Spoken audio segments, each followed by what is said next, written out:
كنتم خير أمة أخرجت للناس تأمرون بالمعروف وتنهون عن المنكر وتؤمنون بالله. بخاری کی حدیث کن فی الدنیا کأنک غریب او عابر سبیل، دنیا میں یوں رہو گویا پردیسی یا راہگیر. اس حدیث پہ امام ابن رجب حنبلی کی شرح ہے، وہ ہم پڑھ رہے ہیں. کل بھی اس پہ ہماری ایک مجلس تھی، اب اسی میں ہم انشاءاللہ باقی حصہ پڑھیں گے. فرماتے ہیں یحییٰ ابن معاذ رازی، یہ ایک بہت بڑے عالم اور عبادت گزار ہو گزرے ہیں. وہ انہوں نے لکھا ہے کہ دنیا جام شیطان کی مے ہے. یہ یعنی مے شراب کو کہتے ہیں کہ شیطان نے ایک شراب بنائی ہے تو وہ دنیا ہے. جو اس کے نشے میں مخمور ہوا اس کو ہوش تبھی آیا جب وہ موت کی حوالات میں جا پہنچا اور وہاں ندامت سے اپنے جیسے اور بہت سوں کو دیکھا کہ پیچھے سب کچھ اجاڑ آئے ہیں. یعنی اس نشے سے آنکھ اسی وقت کھلتی ہے جب سب کچھ لٹ چکا ہوتا ہے. شیطان نے ایسی شراب بنا کر لوگوں کو پلائی ہے. مومن کے لیے دنیا میں رہنے کی دوسری حالت یہ ہے کہ وہ دنیا میں اپنے آپ کو ایک مسلسل سفر کی حالت میں سمجھے. پہلا تھا کہ پردیسی، دوسرا یہ ہے کہ راہگیر. تو راہگیر کیا ہے؟ وہ تو سفر ہی کرتا ہے.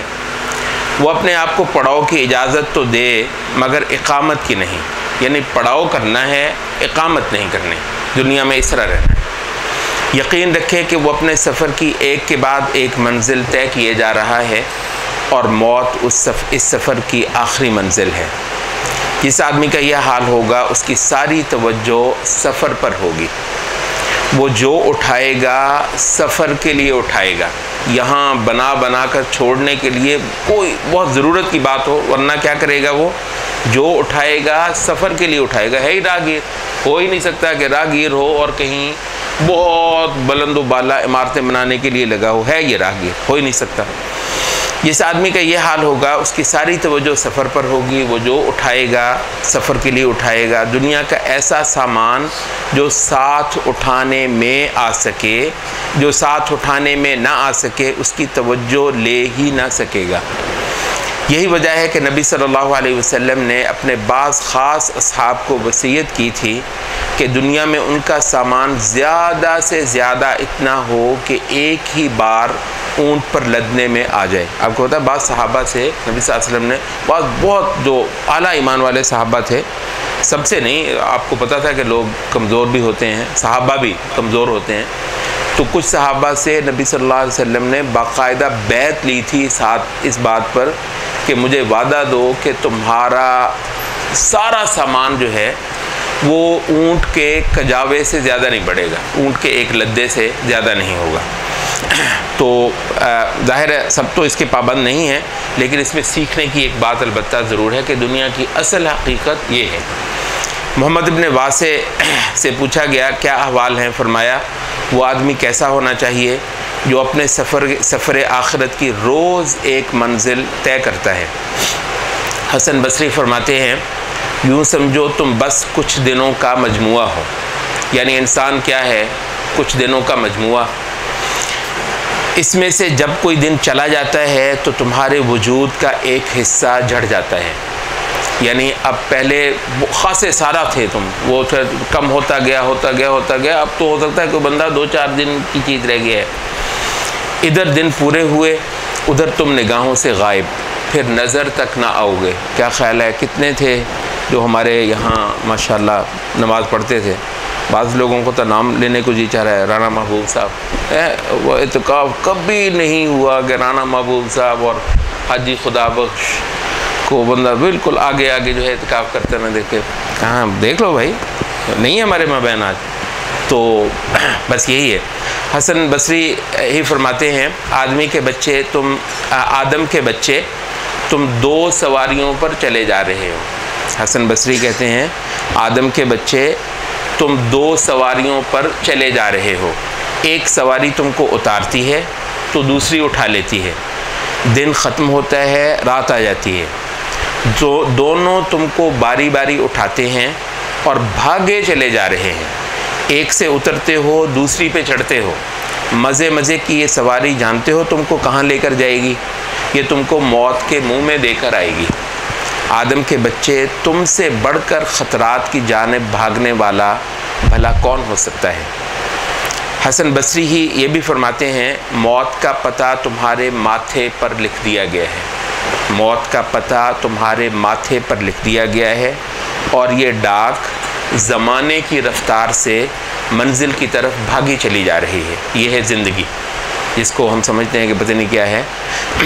داؤد طائی کہتے ہیں، یہ رات اور دن اس سفر کی منزلیں ہیں، یہ رات اور دن اس سفر کی منزلیں ہیں جسے لوگ ایک ایک کر کے اور بھاگم بھاگ طے کرتے ہیں، کچھ پتہ نہیں کس کی کب آخری منزل آ جائے۔ بس اگر تم کر سکو تو ہر مرحلے سے آگے کے لیے کچھ اٹھا لو۔ کہتے ہیں ہر روزہ، ہر دن نیا مرحلہ ہے۔ یہ اس سفر میں جو موت کی طرف کو آ رہا ہے، ہر نیا دن نیا مرحلہ ہے۔ کہتے ہیں ہر نئے مرحلے سے اگلے مرحلے کے لیے کچھ اٹھاتے چلے جاؤ۔ جانا تو آگے ہے، پیچھے چھوڑ کر جانے کی فکر مت کرو، آگے لے کر جانے کی فکر مت کرو۔ ہر روزانہ ہر مرحلے سے اگلے مرحلے کے لیے اٹھاتے چلے جاؤ۔ ایسا نہ ہو کہ سرے پہنچو تو پاس کچھ بھی نہ ہو۔ معاملہ بہت جلدی کا ہے، کیا معلوم کب منزل آ پہنچے۔ سفر کا سامان ہر دم پورا اور تیار رکھو، جتنا ہو سکے اٹھا لو اور جتنا زور لگ سکے لگا لو، اور یاد رکھو منزل جب بھی آئے گی اچانک ہی آئے گی۔ سلف میں سے کسی بزرگ نے اپنے کسی بھائی کو لکھا تھا، برادر عزیز، تمہیں لگتا ہے کہ تم یہاں ٹھہرے ہوئے ہو۔ یہ انسان یہاں دنیا میں رہتا ہے، کہتا ہے تمہیں لگتا ہے کہ تم یہاں ٹھہرے ہوئے ہو، نہیں، تم تو بھاگے جا رہے ہو، کبھی ایک لمحہ بھی نہیں رکے، تمہیں کھینچ کر لے جایا جا رہا ہے، موت تمہاری طرف کو بڑھ رہی ہے اور دنیا تمہارے پیچھے سمٹ رہی ہے۔ جو گزر گئی وہ واپس آنے سے رہی، اور جو آئے گی وہ ویسے ہی گزر جائے گی جیسے پہلی گزری، اور وہ دن آنے ہی والا ہے جب سودا ہاتھ سے جا چکا ہوگا۔ کسی دانا کا قول ہے، دنیا میں ایسے شخص کی کیا خوشی جس کی زندگی میں جوں جوں دن گزرتا ہے ماہ گھٹتا ہے، ماہ سے مراد مہینہ، جوں جوں دن گزرتا ہے ماہ گھٹتا ہے، جوں جوں ماہ گزرتا ہے سال گھٹتا ہے، جوں جوں سال گزرتا ہے تو عمر گھٹتی ہے۔ وقت بڑھنے سے رکتا ہے اور نہ عمر گھٹنے سے، وقت بڑھنے سے رکتا ہے اور نہ عمر گھٹنے سے۔ دنیا میں ایسے آدمی کی کیا خوشی جس کی عمر اسے کھینچ کر اجل کے پاس لے جا رہی ہو، اور جس کی زندگی اسے موت کے منہ میں دے آنے کو بھاگ رہی ہے۔ فضیل ابن عیاض نے ایک شخص سے پوچھا، دنیا میں تم پر کئے سال گزرے؟ کہا 60 سال۔ فرمایا اچھا، تو تم 60 سال سے خدا کے ہاں پہنچنے کو بھاگ رہے ہو، بس اب قریب پہنچ جاؤ گے۔ آدمی نے جواباً کہا، ہم ہیں ہی خدا کے اور ہمیں اسی کے پاس لوٹ رہنا ہے، انا للہ و انا الیہ راجعون۔ فرمایا تم انا للہ و انا الیہ راجعون کہہ رہے ہو، جانتے ہو اس کی تفسیر کیا ہے؟ جو یہ جان گیا کہ وہ خدا کی چیز ہے، ہم کہتے ہیں نا انا للہ، ہم خدا کی چیز ہے، کہتے ہیں جو یہ جان گیا کہ وہ خدا کی چیز ہے، یعنی یہاں کی چیز نہیں ہے نا، وہ تو اگلے کسی جہان کی چیز ہے۔ جو یہ جان گیا کہ وہ خدا کی چیز ہے اور خدا کی بندگی کرنے کو یہاں ہے اور کچھ دیر تک اس کو خدا کے پاس لوٹ رہنا ہے، وَإِنَّا إِلَيْهِ رَاجِعُونَ، اسے یاد رہنا چاہیے کہ ایک لمحہ ایسا آئے گا جب وہ خدا کے پاس تنہا کھڑا ہوگا۔ جو یہ جانتا ہے کہ اسے خدا کے سامنے کھڑا ہونا ہے، اسے معلوم ہونا چاہیے کہ وہاں اس سے جواب پرسی ہوگی۔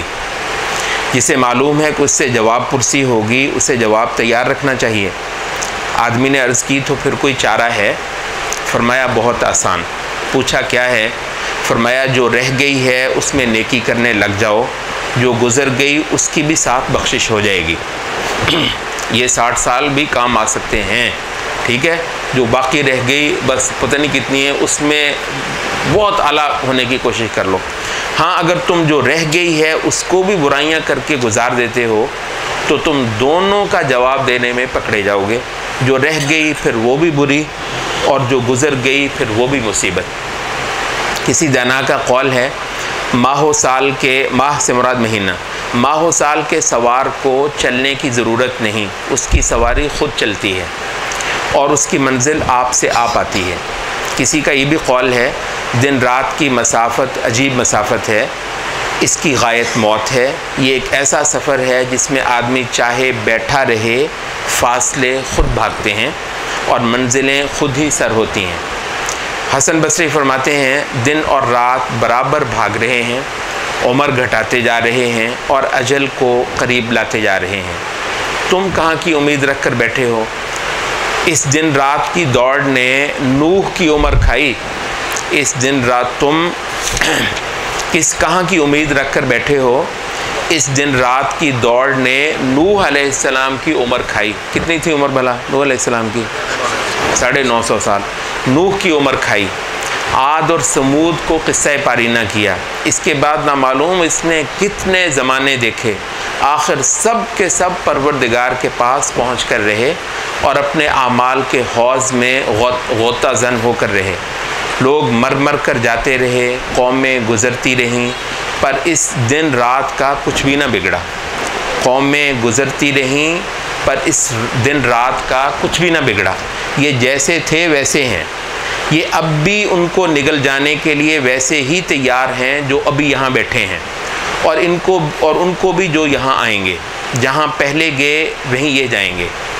امام اوزاعی نے اپنے کسی بھائی کو لکھا تھا، اما بعد، ہوشیار رہو تم چاروں طرف سے گھیر لیے گئے ہو، ہوشیار رہو تم چاروں طرف سے گھیر لیے گئے ہو، نیا دن چڑھنے کے ساتھ اور ہر نئی رات پڑھنے کے ساتھ تم اپنے انجام سے قریب کر دیے جاتے ہو۔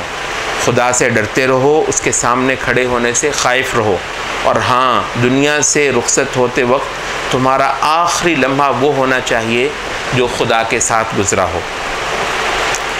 عبداللہ ابن عمر رضی اللہ عنہ کی جو وصیت ہے کہ شام پالو، اسی حدیث میں ایک تو حدیث کے لفظ ہیں، آخر میں یہ ہے کہ عبداللہ ابن عمر خود بھی نصیحت کیا کرتے تھے، وہ بھی حدیث کے راوی نے خود ہی درج کر دیا۔ تو وہ فرمایا کرتے تھے، یہ حدیث جب بیان کرتے تھے نا عبداللہ ابن عمر کہ دنیا میں یوں رہو جیسے پردیسی یا راہگیر، اس کے بعد پھر وہ خود جو نصیحت فرمایا کرتے تھے وہ یہ کہ شام پالو تو صبح کی امید نہ رکھو، اور صبح پالو تو شام کی آس نہ لگاؤ، اور اپنی تندرستی سے اپنی بیماری کے لیے کچھ اٹھا لو، اور زندگی سے موت کے لیے کچھ لے لو۔ تو وہ یہ عبداللہ ابن عمر کی یہ بات اسی حدیث سے ماخوذ ہے جس کے عبداللہ ابن عمر خود ہی راوی ہیں۔ عبداللہ ابن عمر کی یہ وصیت دنیا میں آرزو مختصر کرنے کا سبق دیتی ہے۔ دنیا میں آرزویں بڑھانی نہیں چاہیے، یعنی آدمی کو شام مل جائے تو صبح کی آس پر نہ رہے، اور صبح کر لے تو کسی نیکی کو شام پر نہ اٹھا رکھے، یہی گمان رکھے کہ اس کی اجل ممکن ہے اس سے پہلے ہی آ جائے۔ دنیا میں زہد اختیار کر رکھنے کی بہت سے علماء نے یہی تفسیر کی ہے۔ امام مروزی کہتے ہیں، امام احمد سے پوچھا گیا یہ دنیا میں زہد یا دنیا کو بے وقت جاننا، زہد کا مطلب ہوتا ہے کہ دنیا کو کوئی بڑی چیز نہ جاننا، دنیا کو بے وقت جاننا کیا ہے؟ امام احمد نے فرمایا یہی کہ یہاں آرزو مختصر کر لو، صبح پالو تو کہو کیا پتہ شام آتی ہے یا نہیں۔ امام مروزی کہتے ہیں سفیان ثوری بھی یہی کہا کرتے تھے۔ امام احمد سے دریافت کیا گیا درازی آرزو سے نجات پانے کے لیے کیا تدبیر ہو؟ فرمایا ہم نہیں جانتے، یہ تو بس توفیق کی بات ہے۔ امام حسن بصری فرماتے ہیں 3 عالم کہیں اکٹھے ہوئے، ان میں سے ایک سے پوچھا گیا دنیا میں رہنے کی کتنی آس ہے؟ اس نے جواب دیا جب نیا ماہ شروع ہوتا ہے تو مجھے لگتا ہے میری موت شاید اسی ماہ میں ہوگی۔ دوسروں نے کہا یہ تو بڑی آس ہے۔ پھر دوسرے سے پوچھا، اس نے کہا ہر ہفتے میں سمجھتا ہوں اگلا ہفتہ شاید میں نہ دیکھ پاؤں۔ کہا گیا یہ بھی بڑی آس ہے۔ پھر تیسرے سے پوچھا گیا تو وہ گویا ہوا اس آدمی کی آس پوچھتے ہو جس کی جان ہی کسی اور کے ہاتھ میں ہے۔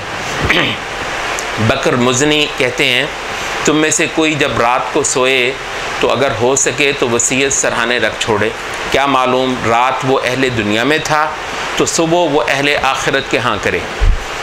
اویس قرنی کو جب پوچھا جاتا حضرت کیسی گزر رہی ہے تو فرماتے کیسی گزرے گی اس آدمی کی جسے کوئی صبح مل جائے تو شام کی آس نہ ہو، اور شام پائے تو صبح کا یقین نہ ہو، اور پھر آگے پہنچے تو معلوم نہیں جنت یا جہنم کہاں بھیجا جائے۔